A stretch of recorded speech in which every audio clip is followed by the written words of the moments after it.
Hello दोस्तों, कैसे हो आप सभी। उम्मीद करता हूँ मैं आप सभी ठीक होंगे और आज का पेपर आप लोगों का अच्छा गया होगा। आज हम इस वीडियो में जो पेपर हुआ है आज का सीबीएसई बोर्ड का 12th क्लास का, उसको हम डिस्कस करेंगे इस वीडियो में। ठीक है, तो पहले हम सेट जो 2 है मेरे पास, इसको डिस्कस करते हैं और ऑब्जेक्टिव टाइप क्वेश्चंस को करते हैं।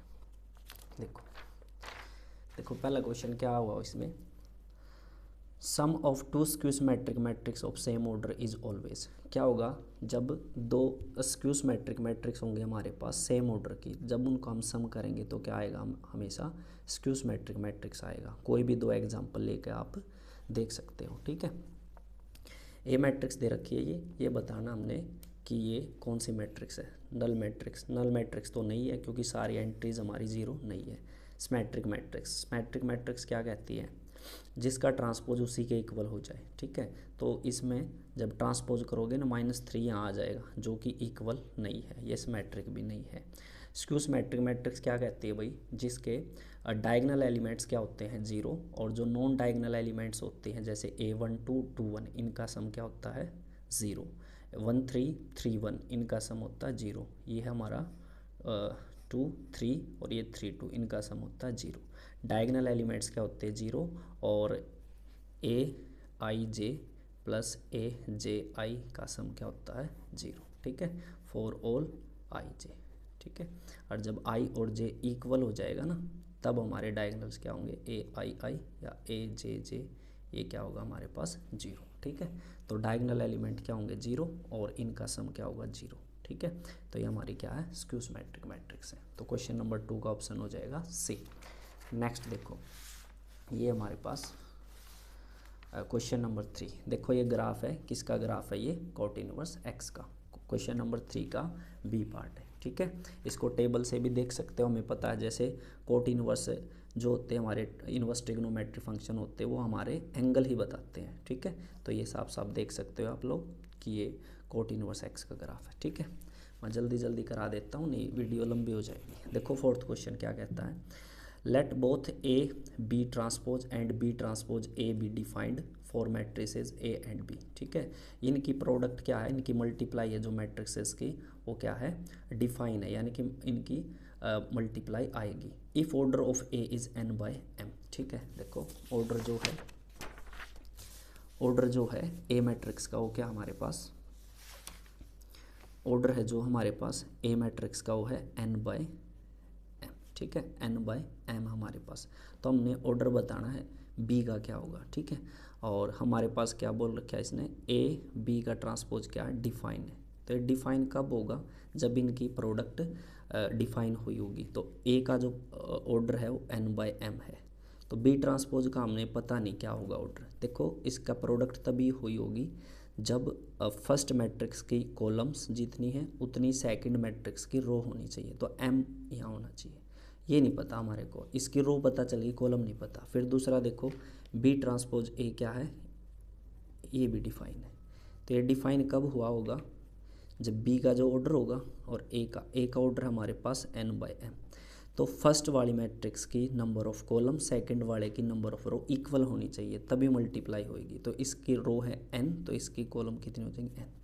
तो हमारे को पता चल गया बी का जो ट्रांसपोज है उसका रो है m और बी के ट्रांसपोज का कॉलम है n। तो मैं कह सकता हूँ यहाँ n आएगा और यहाँ m आएगा। तो मेरे को पता चल गया बी ट्रांसपोज का जो ऑर्डर है m बाय n। लेकिन ये बी ट्रांसपोज का ऑर्डर नहीं पूछ रहा, ये पूछ रहा है बी का। तो इसका अगेन ट्रांसपोज कर देंगे, ट्रांसपोज करने से क्या हो जाता है, हमारा ऑर्डर रिवर्स हो जाता है, रो कॉलम में बदल जाती है, कॉलम रो में। तो n बाय m जो कि ऑप्शन नंबर बी है। 5th क्वेश्चन है, 5th में क्या बोल रखा है, फंक्शन डिफाइन हमारे पास, और ये फंक्शन क्या बोल रहा है कंटिन्यूस है, किस पर 0 पर। Then the value of k, तो k की वैल्यू क्या होगी। देखो आप लोगों का पता होगा कि जब कोई भी फंक्शन कंटिन्यूस होता है, ठीक है कंटिन्यूस है, मान लीजिए at x is equal to a, तो इसकी limit x approaches to a f of x, और फंक्शन की वैल्यू इस पॉइंट पे क्या करेगी कोइंसाइड करेगी। ठीक है, जब इसको इसके साथ इक्वेट करके चलेंगे तो हमारे पास वैल्यू आ जाएगी। ठीक है, तो k की वैल्यू देखो मैं इसको बता देता हूँ, क्या हमारे पास f ऑफ x जो है वो क्या है, आपको दिख रहा होगा वो है log of 1 plus a x plus log of 1 minus b x upon में एक्स। ये तब लेना हमें जब एक्स की वैल्यू 0 नहीं है, और के तब लेना है जब एक्स की वैल्यू हमारी 0। तो ये किस पर कंटिन्यूस है, at x is equal to 0 पर कंटिन्यूस है, ठीक है। तो इसकी जो लिमिट होगी, limit x approaches to 0 f of x, और फंक्शन की वैल्यू 0 पे जो होगी वो क्या होगी, कोइंसाइड करेगी। तो इसको हम सोल्व करेंगे अब, ठीक है। तो limit x approaches to 0, function हमारे पास है log of a plus a x 1 plus a x log of 1 minus b x upon में एक्स, इस पर लिमिट होगी जो, और एफ ऑफ 0 पे क्या है वैल्यू के। तो ये इक्वल हो जाएगी, क्यों हो जाएगी, क्योंकि ये कंटिन्यूस दिया हुआ है, ठीक है। देखो जब x की वैल्यू 0 अप्रोच कराता हूँ तो यहाँ 0 हो जाएगा, यहाँ 0 हो जाएगा। तो 1 प्लस 0 1 log 1 यहाँ आ जाएगा।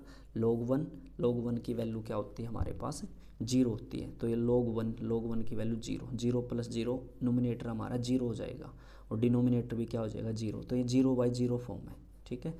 तो हम यहाँ क्या करेंगे, एल हॉस्पिटल रूल लगाएंगे। क्या कहता है एल हॉस्पिटल रूल, जब हमारे पास 0/0 फॉर्म बनती है तब हम नोमिनेटर का भी डेरिवेटिव कर देते हैं और डिनोमिनेटर का भी। तो डेरिवेटिव करेंगे तो इसका आएगा 1/1 प्लस ए एक्स, और इसका डेरिवेटिव करोगे 1 का हो जाएगा 0, ए एक्स का हो जाएगा ए, इसका हो जाएगा सेम 1 माइनस बी एक्स, और इसके एंगल का डेरिवेटिव होगा 0, और इसका हो जाएगा माइनस बी, और x का डेरिवेटिव हो जाएगा 1 बाय में 1। इसको लिखो या ना लिखो क्योंकि 1 आ गया, ये एज इट इज़। तो अब देखो x को 0 टेंड कराओ तो क्या नोट डिफाइन बन रहा, नहीं बन रहा, तो अप्रोच करा सकते हैं। तो a यहाँ x को 0 अप्रोच कराओगे 0 1 आ जाएगा, प्लस माइनस माइनस b, ये 1 हो जाएगा इज इक्वल टू k। तो हमारे k की वैल्यू क्या आ गई, a माइनस बी, ठीक है। तो a माइनस बी आंसर आ जाएगा हमारा, ठीक है, जो कि कौन सा ऑप्शन है, सी। देखो ये फंक्शन दे रखा है, इसको हम बताएंगे कि ये किसके इक्वल होगा, ठीक है। जब इसका डेरिवेटिव करोगे आप लोग, देखो हमारे पास जो दिया हुआ है वो है y is equal to a cos log of x plus b sine log of x, ठीक है। इसको जब डिफ्रेंशिएट करोगे तो y का डेरिवेटिव y1, a कोस का हो जाएगा minus sine log of x, log of x का हो जाएगा 1/x, b साइन का हो जाएगा कोस ऑफ log x का डेरिवेटिव 1/x, x से थ्रू आउट क्या कर देंगे मल्टीप्लाई। तो x y1 is equal to minus a sine log x plus b cos log x, ठीक है। फिर अगेन डिफ्रेंशिएट करेंगे, यहाँ प्रोडक्ट रूल लग जाएगा जो लेबनिटीज रूल भी बोलते हैं उसको। तो first as it is, second का डेरिवेटिव प्लस x का फर्स्ट का डेरिवेटिव 1 हो जाएगा, y1 एज इट इज़, इसका डेरिवेटिव करेंगे माइनस a साइन का हो जाएगा कोस log ऑफ x, और बाय में x आएगा यहाँ b कोस का minus sine log of x, और log ऑफ x का डेरिवेटिव 1/x आएगा, यहाँ भी बाय में x, यहाँ भी बाय में x। तो x से थ्रू आउट मल्टीप्लाई कर देंगे x स्क्वायर x y1, और यहाँ से माइनस कॉमन निकाल लेंगे। तो माइनस कॉमन निकालने के बाद ये हमारा प्लस हो जाएगा, और ये हमारा पूरा का पूरा एक्सप्रेशन किसके इक्वल है, हमारा y के। तो इसकी वैल्यू पूछ रखी है हमारे को, तो ये माइनस y आ जाएगा, जो कि ऑप्शन नंबर सी है, ठीक है। क्वेश्चन नंबर 6 होगा। क्वेश्चन नंबर 7, देखो second inverse minus √2 minus tan inverse 1/√3, इसको सोल्व करोगे ना 7π/12 आएगा, ठीक है। आप चेक कर सकते हो, ज़्यादा मुश्किल नहीं है, ठीक है। इसको बताना हमें dy/dx, ये बताना हमें dy/dx क्या आएगा। जैसे कि हमारे पास दिया हुआ है tan inverse x² minus y² is equal to a, ये दिया हुआ। tan इनवर्स इस साइड हो जाएगा, tan a हो जाएगा x² माइनस y²। तो क्या कर देंगे आप, डिफ्रेंशिएशन कर देंगे। तो 2x y² का हो जाएगा 2y dy/dx। tan a क्या है, कांस्टेंट, तो tan a भी क्या हो जाएगा, कांस्टेंट। तो कांस्टेंट का डेरिवेटिव 0, 2 से थ्रू आउट डिवाइड कर दो तो ये आएगा,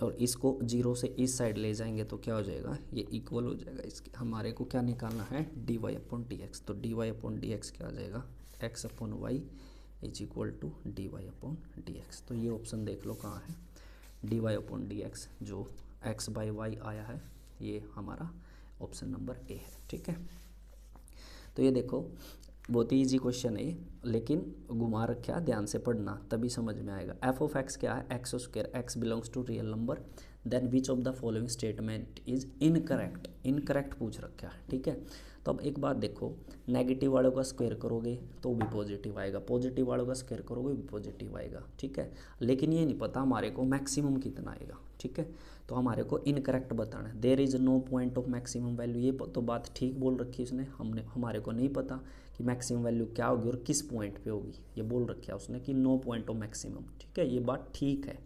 एफ इज़ कंटिन्यूस, बिल्कुल कंटिन्यूस फंक्शन है ये। ठीक है, और पॉलिनोमियल फंक्शन क्या होते हैं, कंटिन्यूस होते हैं और डिफरेंशिएबल भी होते हैं, ये बोल रखा है डिफरेंशिएबल।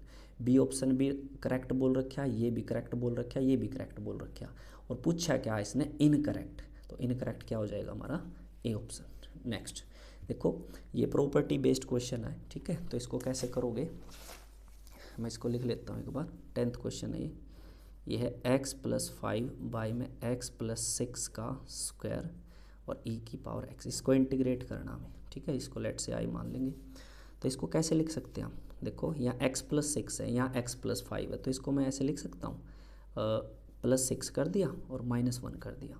ठीक है, तो ये 5 आ जाएगा, और इसके भी अपोन में कर दूंगा मैं इसको, और इसके भी अपोन में कर देंगे। ठीक है, तो यह e की पावर x। ठीक है, तो यहाँ प्लस लिख लो ऐसे, तो इसको ये कैंसिल कर देगा, तो यहाँ नीचे बचेगी x + 6 की पावर 5 और यहाँ बचेगा -1/x + 6 का स्क्वायर। ठीक है, ये बचेगा।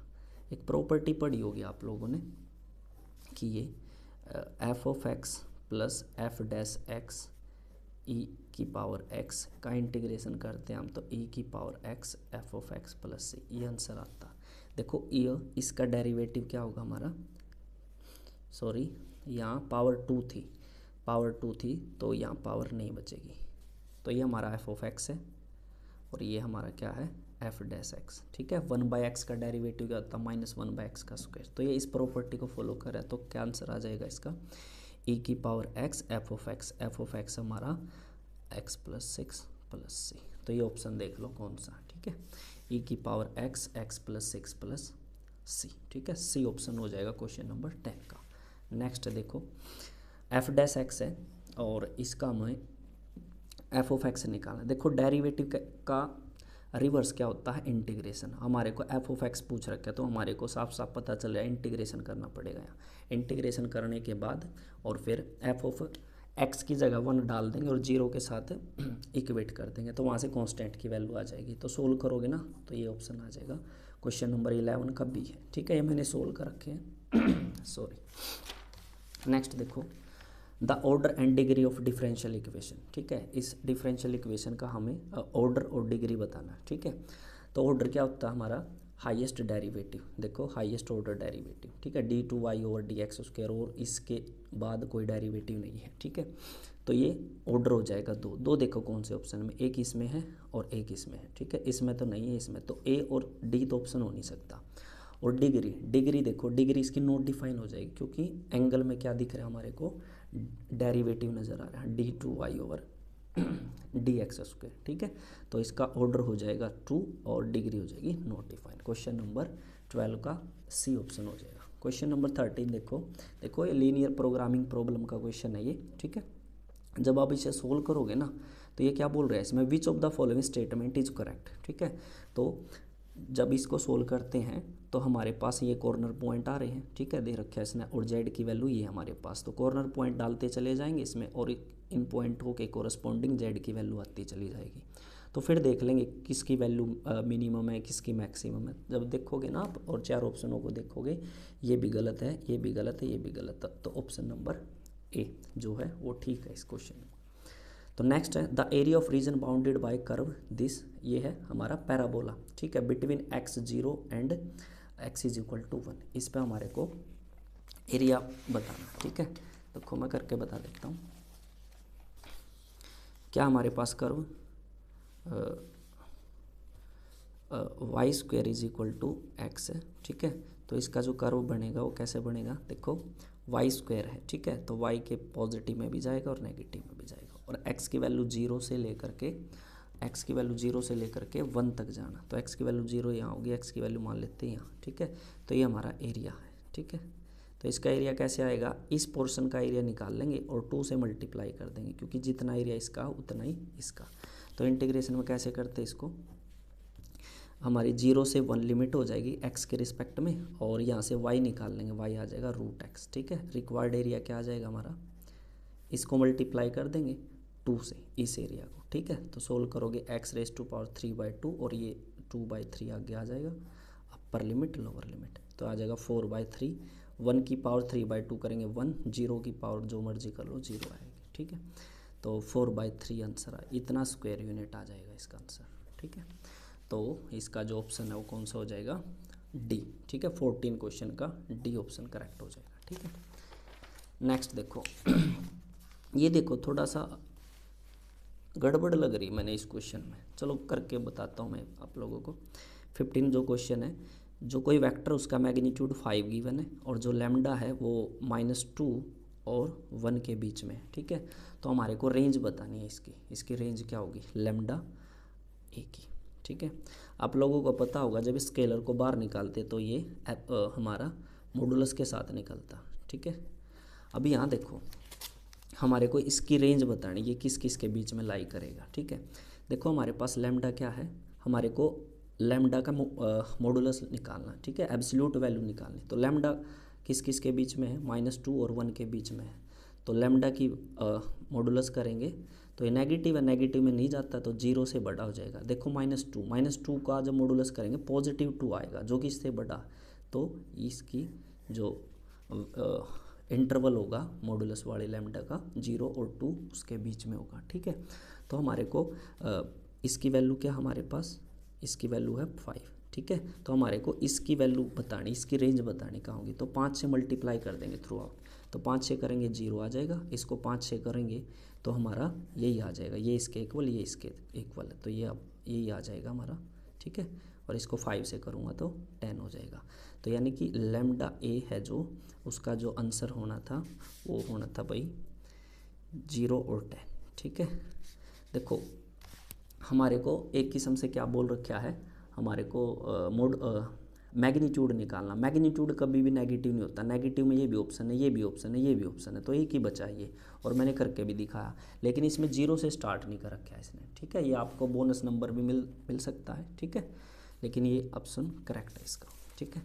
तो the solution of differential equation इस डिफरेंशियल इक्वेशन का हमें सॉल्यूशन निकालना। जब इसको सोल्व करोगे ना, लॉग को इस साइड ले जाओगे, ठीक है, या फिर ई की पावर में करोगे, ई की पावर में ये एक्सपोनेंशियल और लॉगरिथम एक दूसरे के रिवर्स होते हैं, ठीक है। तो सोल्व करोगे ना और वेरिएबल सेपरेट करके सोल्व करोगे तो ये डी ऑप्शन आ जाएगा।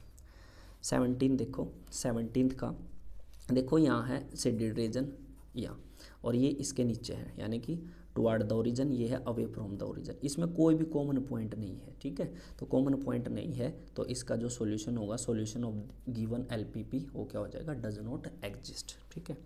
क्वेश्चन नंबर 18 देखो क्या कह रहा है, chances that 3 person a b and c go to the market are 30%, 60% and 50% respectively. ये चांसेस दे रखी है कि ए पर्सन है जो मार्केट जाएगा उसकी इतनी परसेंट है, बी की इतनी परसेंट है और सी की है इतनी परसेंट है चांसेस मार्केट जाने की। तो the probability that at least 1 will go to the market, तो कम से कम एक मार्केट जाएगा, इसकी प्रोबेबिलिटी बतानी है हमें, ठीक है। तो मैं लिख लेता हूँ, एक बार बताता हूँ आप लोगों को। जो 18 क्वेश्चन है मैं ए से ही डिनोट कर लेता हूँ, ए प्रोबेबिलिटी क्या हो जाएगी 30%, ठीक है। तो प्रोबेबिलिटी ऑफ बी हो जाएगी हमारे पास, प्रोबेबिलिटी ऑफ बी हो जाएगी 60% और प्रोबेबिलिटी ऑफ सी हो जाएगी हमारे पास 50%, ठीक है। तो उसने बोला है कि the probability that at least 1 will go to the market, कोई कम से कम एक मार्केट जाए, ठीक है, उसकी प्रोबेबिलिटी बतानी है हमें, ठीक है। तो कम से कम probability of at least 1 of them will go to the market, उसकी प्रोबेबिलिटी बतानी है हमें, कम से कम कोई एक मार्केट जाए। तो क्या करेंगे, 1 में से क्या करेंगे, वो प्रोबेबिलिटी माइनस कर देंगे कि कोई भी मार्केट नहीं गया, ठीक है, नोट ए, नोट बी और नोट सी, ठीक है, ऐसे ये नोट का सिंबल है। तो 3/10 तो नोट की प्रोबेबिलिटी क्या हो जाएगी 7/10। तो यहाँ भी नोट की प्रोबेबिलिटी क्या हो जाएगी बी की 4/10। ठीक है, प्रोबेबिलिटी ऑफ नोट की क्या हो जाएगी यहाँ हो जाएगी 5/10। तो 1 में से माइनस कर देंगे। प्रोबेबिलिटी ऑफ ए क्या हो जाएगा ए नोट 7/10, प्रोबेबिलिटी ये आ जाएगा ये 5/10। तो कितना आ जाएगा 140 आ जाएगा। इसकी मल्टीप्लाई करोगे और ये इसे में से तो माइनस करोगे तो ये आएगा 86 ये, तो 2 डिजिट छोड़ करके पॉइंट लगा दो। ठीक है, तो ये प्रोबेबिलिटी आ जाएगी कि at least 1 will go to the market. ठीक है, क्या आंसर है इसका, गलत हो गया क्या, 43/50 आना चाहिए था। एक सेकंड रुको भाई, मैंने सोल्व कर रखे हैं ये, अब अलग आ गया ये।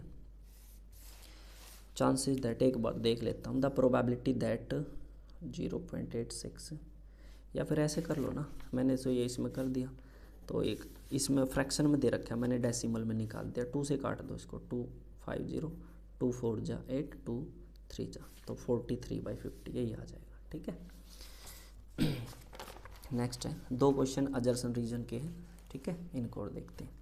देखो अजर्सन क्या दिया 19 क्वेश्चन का, ए क्रॉस बी के मैग्नीट्यूड का स्क्वायर प्लस ए डॉट बी के मैग्नीट्यूड का स्क्वायर 256 है, एंड मैग्नीट्यूड ऑफ बी क्या है 8, देन मैग्नीट्यूड ऑफ ए 2। देखते हैं क्या ये इसको सेटिस्फाई करे। तुम्हें एक रिजल्ट पता होगा कि ए क्रॉस बी का मैग्नीट्यूड का स्क्वायर प्लस ए डॉट बी के मैग्नीट्यूड का स्क्वायर किसके इक्वल होता है हमारा, मैग्नीट्यूड ऑफ ए का स्क्वायर मैग्नीट्यूड ऑफ बी का स्क्वायर। ठीक, देखो इसका रिजल्ट यहीं से मिलेगा।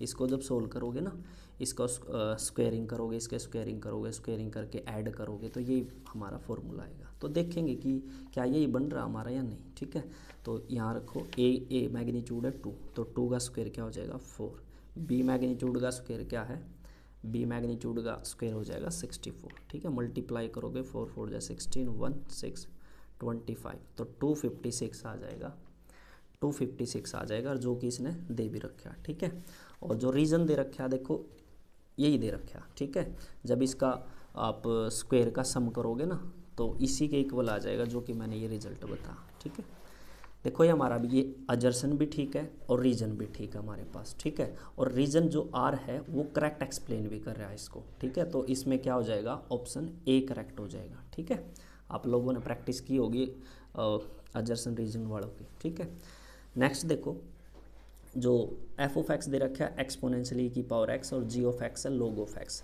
तो then f plus g x e की power x log x, where domain of f plus g is set of real number. तो मैं ये बताता हूँ आप लोगों को, देखो भाई एफ ऑफ एक्स क्या दे रखा है, एक्सपोनेंशियल फंक्शन दे रखा है, जी ऑफ एक्स दे रखा है, लॉग ऑफ एक्स दे रखा है। ठीक है,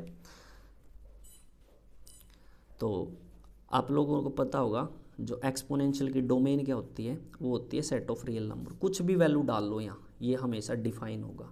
और लॉगरिथमिक की डोमेन क्या होती है, हम यहाँ 0 नहीं डाल सकते और नेगेटिव नहीं डाल सकते, नोट डिफाइन हो जाएगा। ठीक है, तो इसकी जो डोमेन होती है वो 0 से पॉजिटिव इन्फिनिटी तक होती है। ठीक है, तो ये देखो क्या बोल रहा है, जब एफ प्लस जी एक्स निकाला तो ई की power x plus log x बोला, where domain of f plus g is set of real number. देखो इसकी डोमेन है सेट ऑफ रियल नंबर, इसकी डोमेन है ये, इसमें तो नेगेटिव में तो जाएगा ही नहीं, और इसमें नेगेटिव भी होते हैं, तो यह स्टेटमेंट क्या हमारा गलत है। ठीक है, और देखो इसका सही रीजन क्या है, डोमेन जो होगी दो फंक्शन को जब हम ऐड कर रहे हैं तो उन दोनों का क्या होगा इंटरसेक्शन, यानी कि कॉमन जो होंगे। ठीक है, कॉमन जो सेट होगा डोमेन ऑफ जी।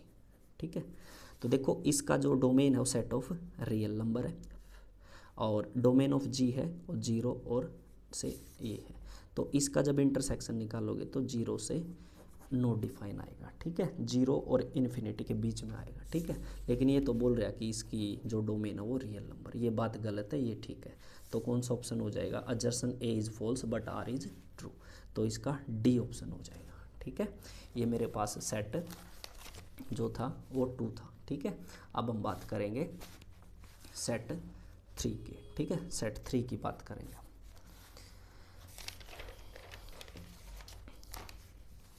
देखो ये भी उसी टाइप का क्वेश्चन है।